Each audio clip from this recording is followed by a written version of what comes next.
जय हिंद दोस्तों, मैं आप सभी का हार्दिक स्वागत करता हूं हमारे परिवार द एग्ज़ाम टॉपर्स में। पिछली 2 क्लास में इतिहास में हमने जितना भी पढ़ा है आज उसका हम पूरा रिवाइज करेंगे।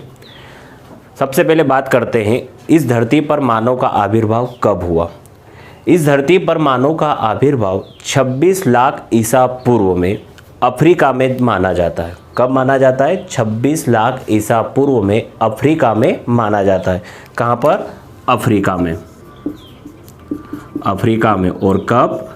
26 लाख ईसा पूर्व अर्थात बीसी में यहाँ पर देखा जाए मानव का आविर्भाव माना जाता है। इसी टाइम पर ही हमें गाय, भेड़, बकरी अर्थात आदि सब जीव जंतु हमें देखने को मिले थे। कहाँ पर? अफ्रीका में। परंतु मानव का आविर्भाव भारत में 14 लाख ईसा पूर्व के आसपास माना जाता है। कब माना जाता है? 14 लाख ईसा पूर्व के आसपास माना जाता है। और कहाँ पर माना जाता है? महाराष्ट्र के बोरी नामक स्थान पे। कहाँ पर पड़ता है यह? महाराष्ट्र में। और कब? 14 लाख ईसा पूर्व में। अर्थात इसी टाइम पर भारत में मानव देखे गए थे और ये नवीनतम साक्ष्य है। मानव के सांस्कृतिक जीवन की शुरुआत 26 लाख ईसा पूर्व के आसपास मानी जाती है।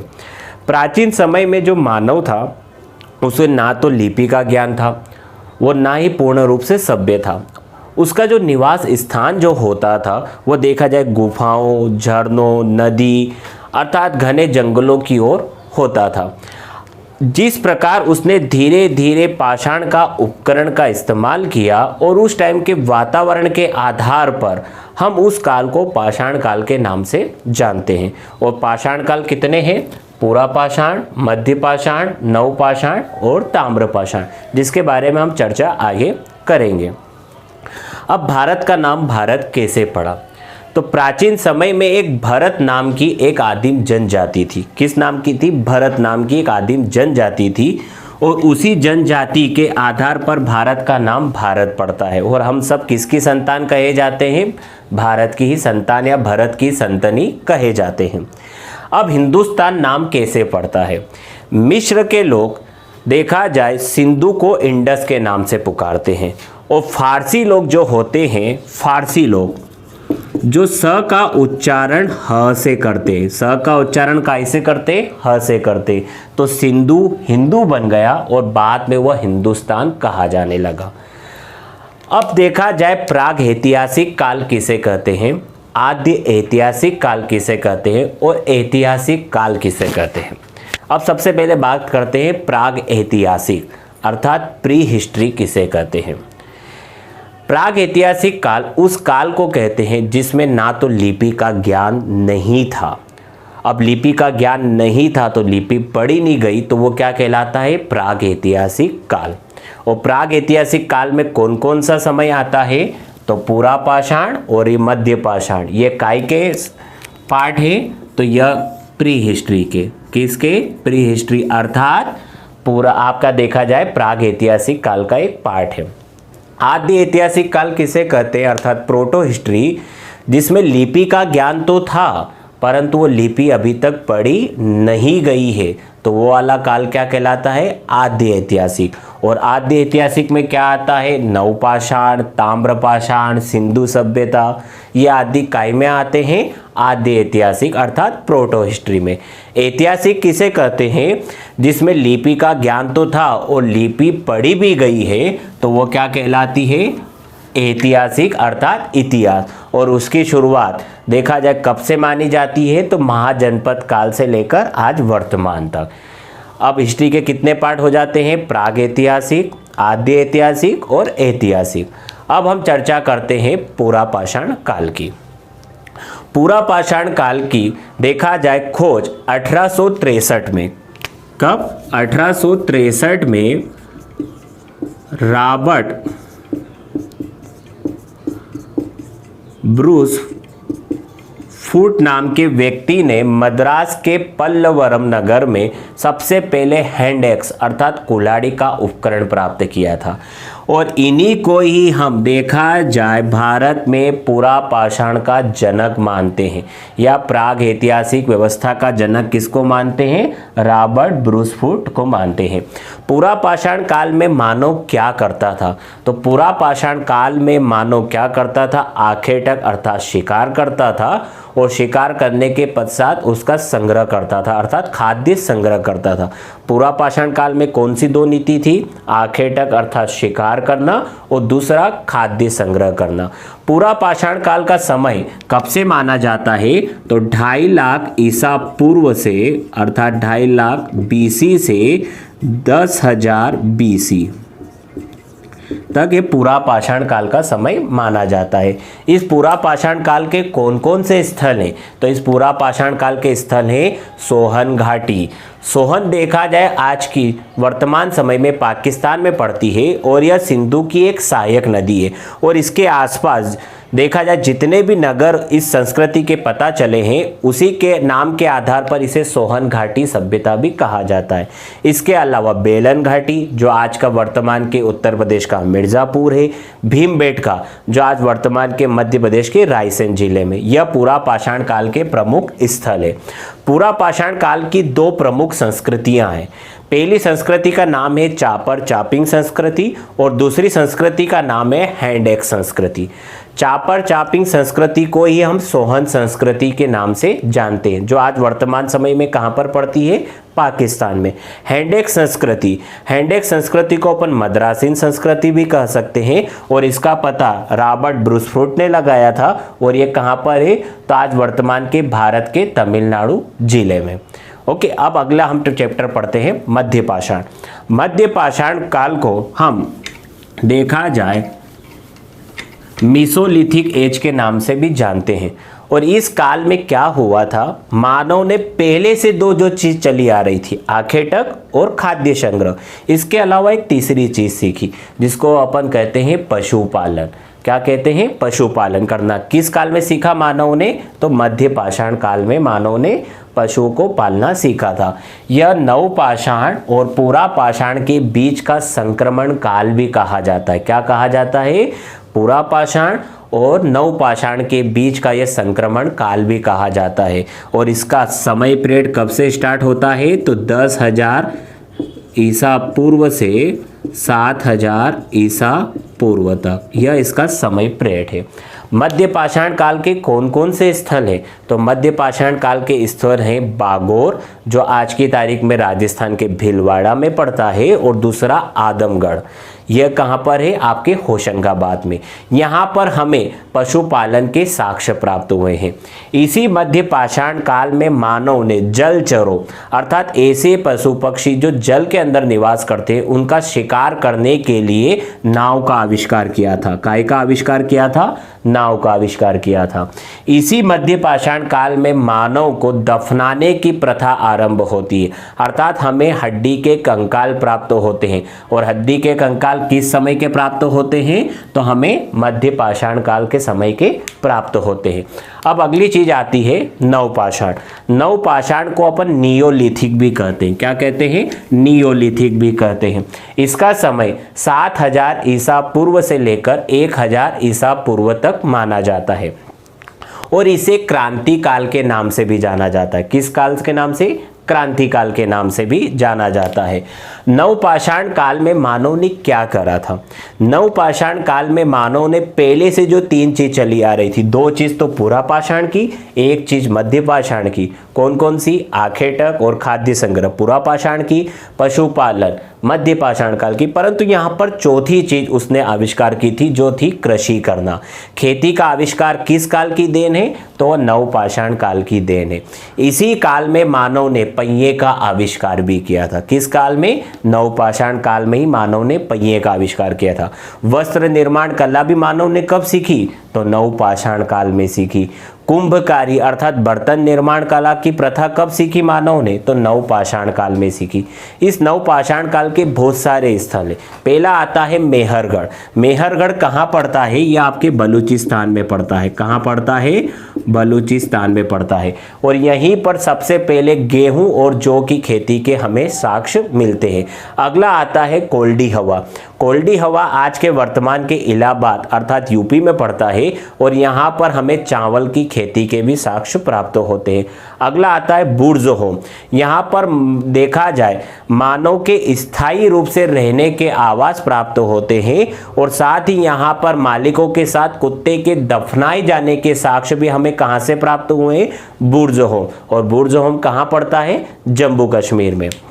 इसके अलावा गुफकराल जिसे अपन कुमारों की टीला कहते हैं और यह भी आपको कहाँ से, जम्मू कश्मीर का एक स्थल है। यहाँ पर मानव के देखा जाए स्थायी रहने के आवास के साथ साथ हमें कुम्हारों का एक चाक प्राप्त हुआ है जिसके माध्यम से कुम्हार बर्तन बनाते थे। अब अगला आता है जिसे अपन कहते हैं ताम्रपाषाण काल।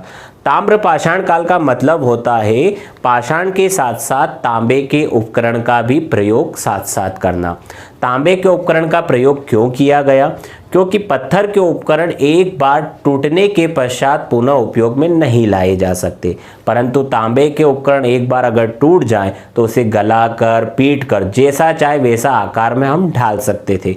पाषाण की तुलना में तांबा अधिक लचीला होता था, इसी कारण ताम्रपाषाण काल। मानव के द्वारा पहली खोजी गई धातु कौन सी थी, तो वह तांबा थी। इसी कारण हिंदुओं ने इसे पवित्र धातु बना और आज वर्तमान समय में जितने भी धार्मिक रीति रिवाज पूजा पाठ होते हैं उसमें इसको पवित्र मानकर इसके बर्तन का उपयोग किया जाता है।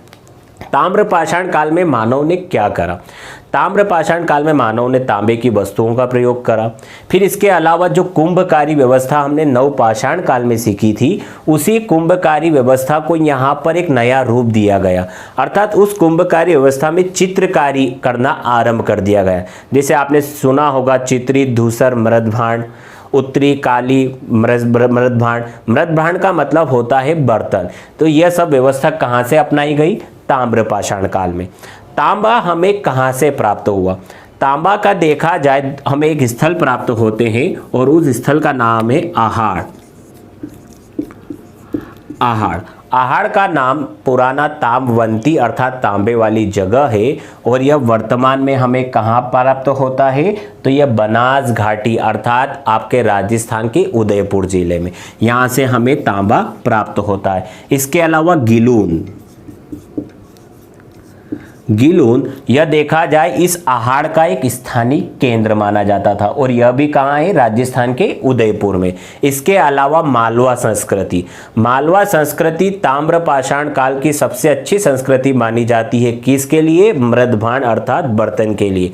इसके प्रमुख स्थल कौन कौन से थे, कायथा जो उज्जैन जिले में पड़ता है, एरण जो आपका देखा जाए सागर जिले में पड़ता है। इसके अलावा संस्कृति आती थी जोरवे संस्कृति, यह देखा जाए महाराष्ट्र में पड़ती थी और यह 2 जिले में इसका विस्तार था, अहमदनगर जिला और पुणे जिला। जोरवे, नेवादा, देमाबाद, सोनगांव, इमामगांव, प्रकाश, नासिक ये सब जोरवे संस्कृति के प्रमुख स्थल थे।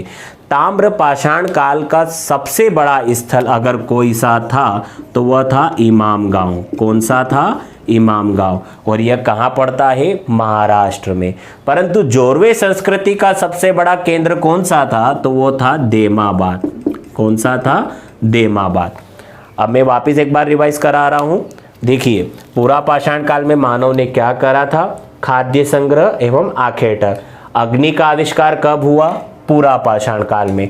आज जो हम देखा जाए होमो सेपियंस की संतान कहे जाते हैं अर्थात ज्ञानी मानव की, यह ज्ञानी मानव किस काल में देखे गए थे, तो यह ज्ञानी मानव पूरा पाषाण के भी 3rd स्टेज वाला उच्च पूरा पाषाण काल में देखे गए थे। समय 40,000 से 10,000 ईसा पूर्व के बीच में।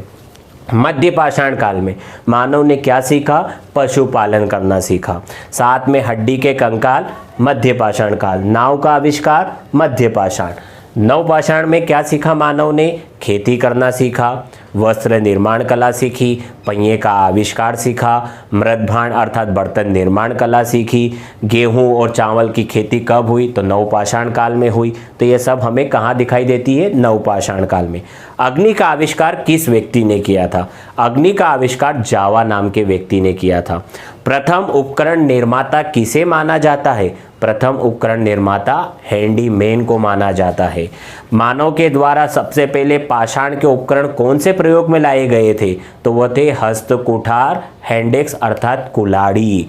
दूसरा आता है बिदारनी, जिसे अपन कहते हैं खुरपी। तीसरा आता है चापर या गंडक, जिसको अपन बोलते हैं दराते। यह मानव के द्वारा प्रयोग में लाए जाने वाले पहले पाषाण के उपकरण थे। अब हम बात करते हैं सिंधु सभ्यता। सिंधु सभ्यता के 3 नाम हैं। पहला सिंधु सभ्यता, दूसरा हड़प्पा सभ्यता और तीसरा कांस्य युगीन सभ्यता। सिंधु सभ्यता क्यों कहा जाता है? क्योंकि इसका जो सर्वाधिक विस्तार था वो सिंधु तथा उसकी सहायक नदियों के आसपास था, इसी कारण इसका नाम सिंधु सभ्यता पड़ा। हड़प्पा सभ्यता क्यों पड़ता है? क्योंकि देखा जाए सिंधु सभ्यता का पहला ज्ञात स्रोत स्थल कौन सा था? तो हड़प्पा था। उसी पहले ज्ञात स्थल के आधार पर इसका नाम हड़प्पा सभ्यता पड़ता है। कांस्य युगीन सभ्यता क्यों पड़ता है?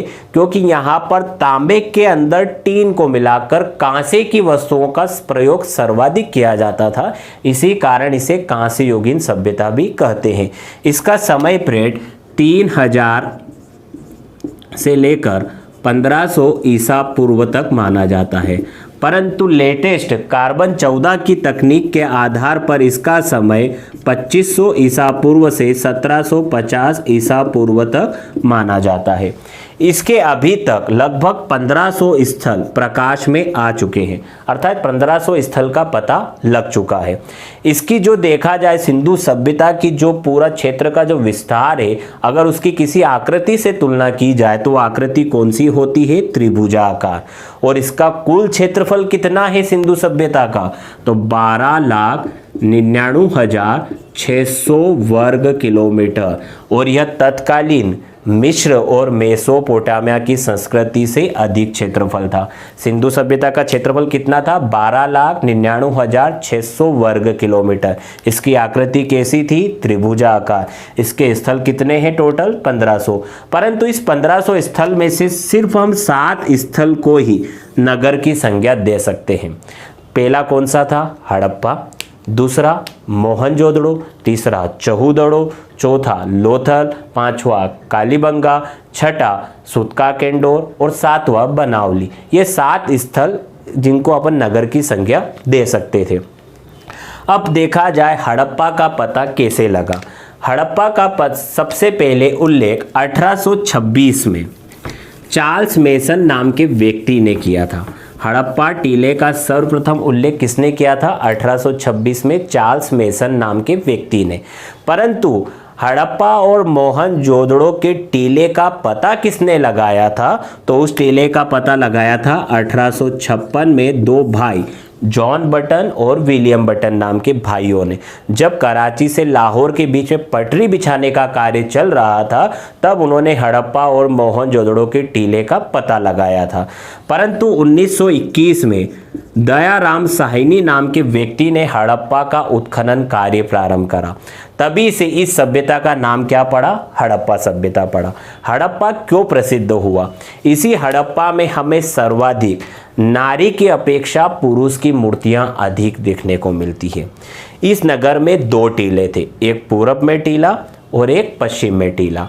पूरब के टीले को नगर टीला और पश्चिम के टीले को अपन दुर्ग टीला के नाम से जानते थे। इसी हड़प्पा में हमें 837 नाम का एक कब्रिस्तान प्राप्त होता है और वहाँ का जो ताबूत होता था वो देवदारू लकड़ी का बना होता था। इसी हड़प्पा में हमें 2 पंक्ति में कुल 12 अन्नागार अर्थात कोठार प्राप्त हुए हैं, जिनमें से प्रत्येक की लंबाई चौड़ाई कितनी थी? लंबाई थी 15.23 मीटर और चौड़ाई कितनी थी? 6.09 मीटर। ये क्या थी? उसकी चौड़ाई थी। इसके अलावा अगला स्थल आता है मोहनजोदड़ो। मोहनजोदड़ो का उत्खनन कार्य 1922 में राखलदास बैनर्जी नाम के व्यक्ति ने करा था और मोहनजोदड़ो का शाब्दिक अर्थ होता है भूतों का टीला या प्रतीकों का टीला ये कहा जाता है। अब मोहनजोदड़ो क्यों प्रसिद्ध हुआ? इसी मोहनजोदड़ो में हमें कांसे की नर्तकी की मूर्ति प्राप्त हुई, जिसे अपन नटराज की मूर्ति भी कहते हैं। इसी मोहनजोदड़ो में हमें सिंधु सभ्यता का सबसे बड़ी इमारत, जिसे अपन अन्नागार या कोठार या वेयर हाउस कहते हैं, वो प्राप्त होती है। और उसका लंबाई कितनी थी? 45.71 मीटर लंबी और 15.23 मीटर चौड़ी यह अन्नागार था। ओके, अब इसके अलावा यह सिंधु सभ्यता की सबसे बड़ी इमारत थी। अब सिंधु सभ्यता की सबसे बड़ी सार्वजनिक इमारत कौन सी थी? तो सिंधु सभ्यता की सबसे बड़ी सार्वजनिक इमारत थी वो थी स्नानगृह। और वो कहाँ से प्राप्त हुई है? तो मोहनजोदड़ो से प्राप्त हुई। उस स्नानगृह में क्या होता था? उत्तर और दक्षिण से नीचे जाने के लिए सीढ़ियाँ बनी होती थी। जो नीचे की तली होती थी वो पक्की ईंटों की बनी होती थी ताकि व्यक्ति के पाँव न फिसले। इसी स्नानगृह के पास में हमें बगल में कुछ कमरे दिखाई देते हैं। इससे इतिहासकार अनुमान लगाए जाते हैं कि प्रायः वह कमरे कपड़े बदलने के रूप में प्रयोग किए जाते थे। उन्हीं कमरे के पास में हमें आगे कुआं दिखाई देता है। इसे इतिहासकार अनुमान लगाते हैं कि कुएं से पानी निकालकर इस जलाशय में डाला जाता था और इस जलाशय का प्रयोग धार्मिक पर्व या स्नान के समय किया जाता था। अर्थात इससे पता चलता था कि व्यक्ति उस टाइम पर भगवान को मानते थे। और यह स्थल भी हमें कहाँ से प्राप्त हुआ है? मोहनजोदड़ो से प्राप्त हुआ है। तीसरा स्थल आता है कालीबंगन। कालीबंगन का संबंध आज वर्तमान के राजस्थान के गंगानगर जिले से है। और इस कालीबंगन की खोज 1953 में ए घोष नाम के व्यक्ति ने की थी। कालीबंगन क्यों प्रसिद्ध हुआ? कालीबंगन में हमें सबसे पहले जूते हुए खेत के साक्ष्य प्राप्त होते हैं। जूते हुए खेत का साक्ष्य हमें कहाँ से प्राप्त हुआ है? कालीबंगन से हुआ है। और इसी कालीबंगन में हमें 2 फसल एक साथ बोना, जैसे आज की तारीख में अपन कोई सी भी फसल बोते हैं तो उसकी नाली टाइप हल द्वारा एक खेती होती है इस प्रकार से, और इसके बीच में जो जगह होती है उसमें दूसरी फसल बो दी जाती थी। एक साथ 2 फसल बोने के साक्ष्य हमें कहाँ प्राप्त हुए हैं? कालीबंगा में। आयताकार अग्निवेदी के चबूतरे हमें कहाँ से प्राप्त हुए हैं? तो कालीबंगन से प्राप्त हुए। अगला स्थल आता है लोथल। लोथल स्थल की खोज 1957 में एस.आर. राव ने की थी। और लोथल जो है वह अहमदाबाद के सरागवाला जिले से 80 किलोमीटर की दूरी पर भोगवा नदी के किनारे है। लोथल किस नदी के किनारे है? तो यह भोगवा नदी के किनारे है। और यहाँ से हमें गोदीवाड़ा के साक्ष्य मिले हैं, अर्थात यह एक प्रकार का बंदरगाह था। किस सभ्यता का? सिंधु सभ्यता का। इसी लोथल में हमें चावल की खेती के साक्ष्य प्राप्त होते हैं। चावल का साक्ष्य हमें कहाँ से प्राप्त होता है? लोथल से। इसी लोथल में हमें नाव के 5 नमूने भी प्राप्त हुए हैं। हाथी दांत का पैमाना भी प्राप्त हुआ है। और युग्म समाधान। युग्म समाधान का मतलब होता है पति के साथ पत्नी के भी दफनाए जाने या पत्नी के सती होने के। ये हमें युग्म समाधान कहाँ से प्राप्त होते हैं? लोथल से ही प्राप्त होते हैं। अगला आता है बनावली। यह आज के वर्तमान के हरियाणा के हिसार जिले से संबंधित है। इसकी खोज 1974 में R.S. विष्ट नाम के व्यक्ति ने की थी। बनावली क्यों प्रसिद्ध हुआ? बनावली इसलिए प्रसिद्ध होता है क्योंकि वहाँ पर सड़क पर हमें बैलगाड़ियों के पहियों के साक्ष्य मिले हैं। और उस बैलगाड़ी के पहियों के बीच की दूरी उतनी है जितनी आज के समय में बैलगाड़ी के पहियों के बीच की होती है। तो यह कहाँ से प्राप्त हुआ है? हमें बनावली से।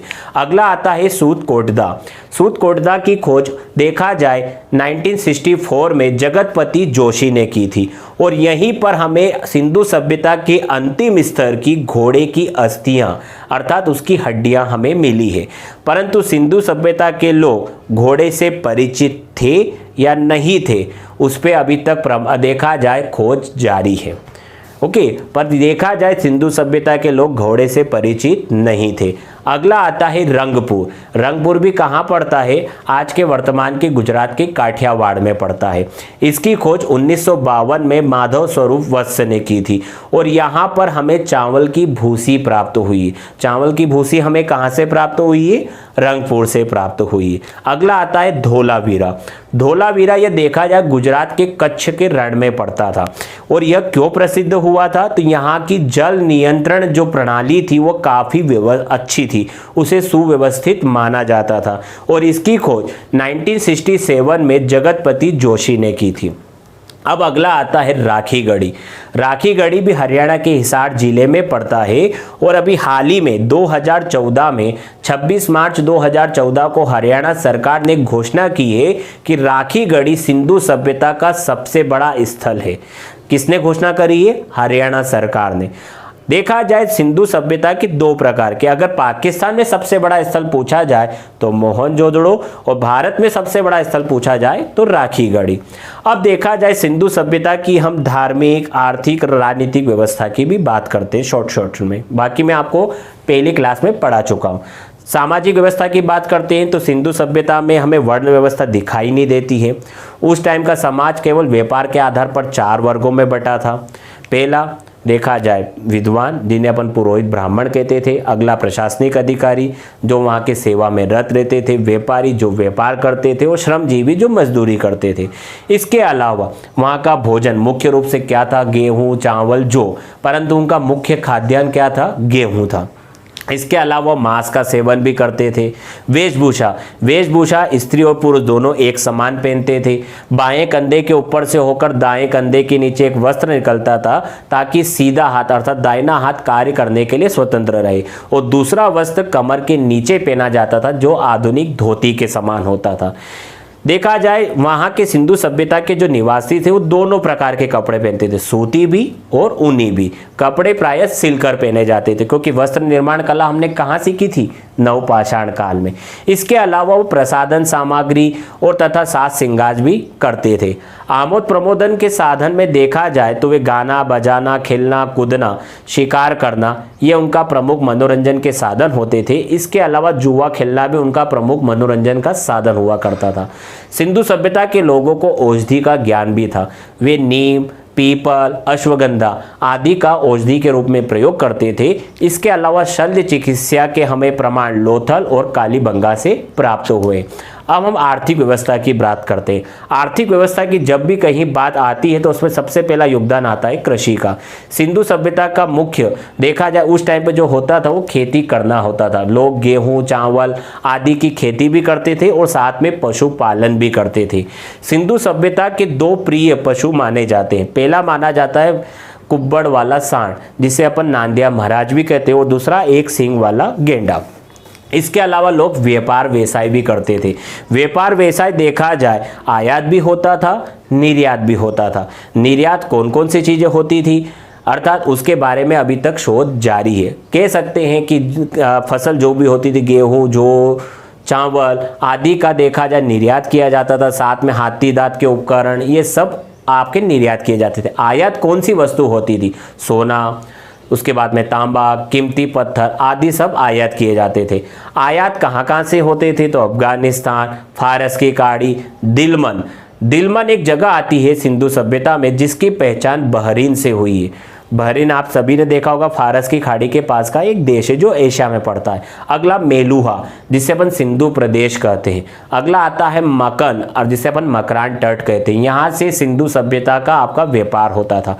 व्यापार दोनों प्रकार से होते थे, एक आंतरिक होता था और एक बाह्य होता था। आंतरिक में देखा जाए आपके सड़क मार्ग का प्रयोग किया जाता था और बाह्य में आपके जल मार्ग का प्रयोग किया जाता था।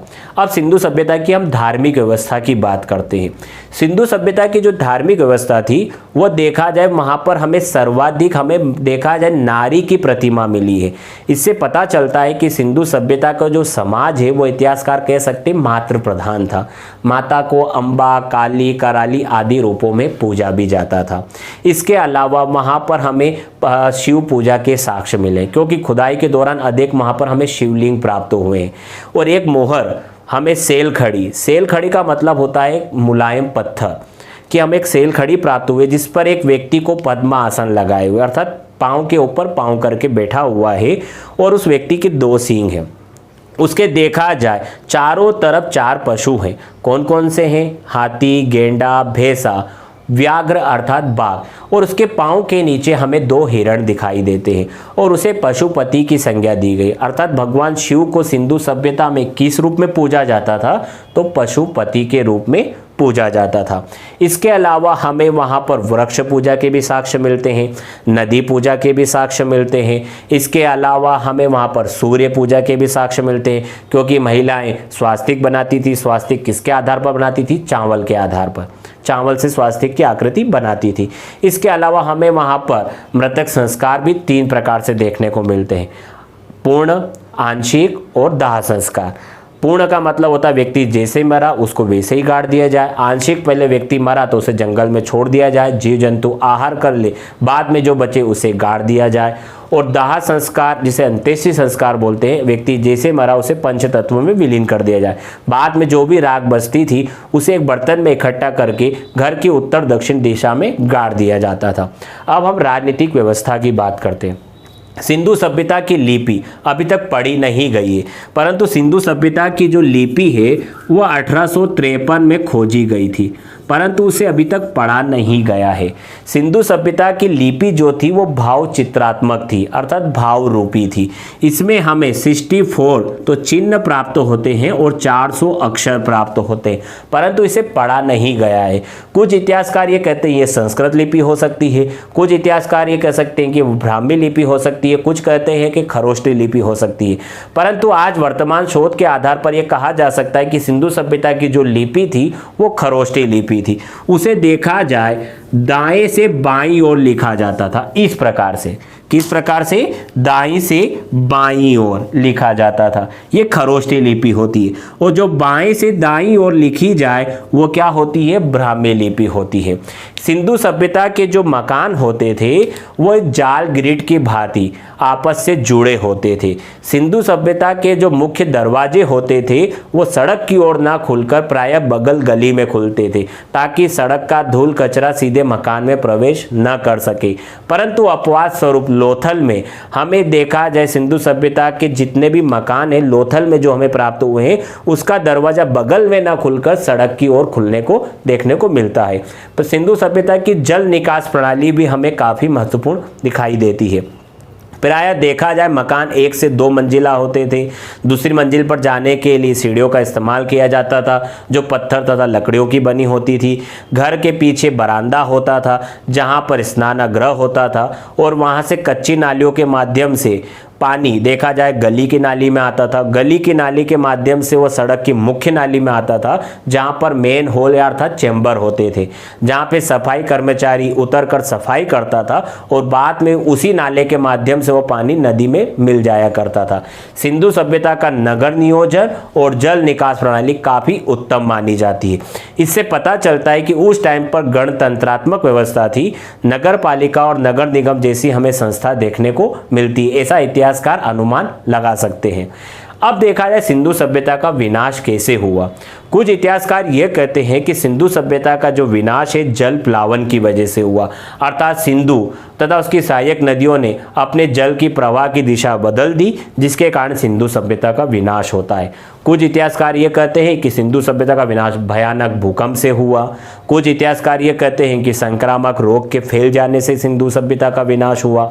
कुछ इतिहासकार कहते हैं जलवायु परिवर्तन से, क्योंकि सिंधु सभ्यता में सर्वाधिक लकड़ियों का प्रयोग किया गया था, जिसके कारण हरियाली नष्ट हो गई और वहां पर अकाल पड़ा, जिसके कारण सिंधु सभ्यता का विनाश हुआ। कुछ इतिहासकार ये कहते हैं कि बाह्य आक्रमण के कारण सिंधु सभ्यता का विनाश हुआ।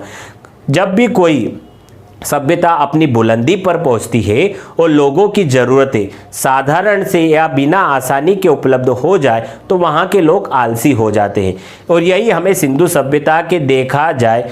जब सिंधु सभ्यता पतन के कगार पर पहुंचने लगी तब ये व्यवस्था दिखाई देती है। इसका फायदा उठाकर ऐसा कहा जाता है कि आर्य लोगों ने आक्रमण किया और सिंधु सभ्यता का विनाश हो गया, क्योंकि सिंधु सभ्यता के बाद में भारत में कौन सी व्यवस्था दिखाई देती है? ऋग्वेद काल, जो आर्यों की सभ्यता भी कही जाती है। अब मुख्यतः क्वेश्चन ये आता है कि सिंधु सभ्यता के निवासी कहाँ के थे? तो व्हीलर नाम का जो व्यक्ति है वो कहते हैं सिंधु सभ्यता के जो निवासी थे वो दास अर्थात दस्यु थे। फिर अगला राखलदास बनर्जी कहते हैं कि सिंधु सभ्यता के जो निवासी थे वो द्रविड़ थे। अगला आता है गार्डन चाइल्ड। गार्डन चाइल्ड ये कहते हैं सिंधु सभ्यता के जो निवासी थे वो सुमेरियन थे। अगला आता है लक्ष्मण स्वरूप रामचंद्र। वो कहते हैं कि सिंधु सभ्यता के जो निवासी थे वो आर्य थे, अर्थात मध्य एशिया से आए थे। अब अगले हम देखा जाए क्लास में चर्चा करेंगे ऋग्वेद काल की। तब तक के लिए घर पे रहें, स्वस्थ रहें। भारत माता की जय।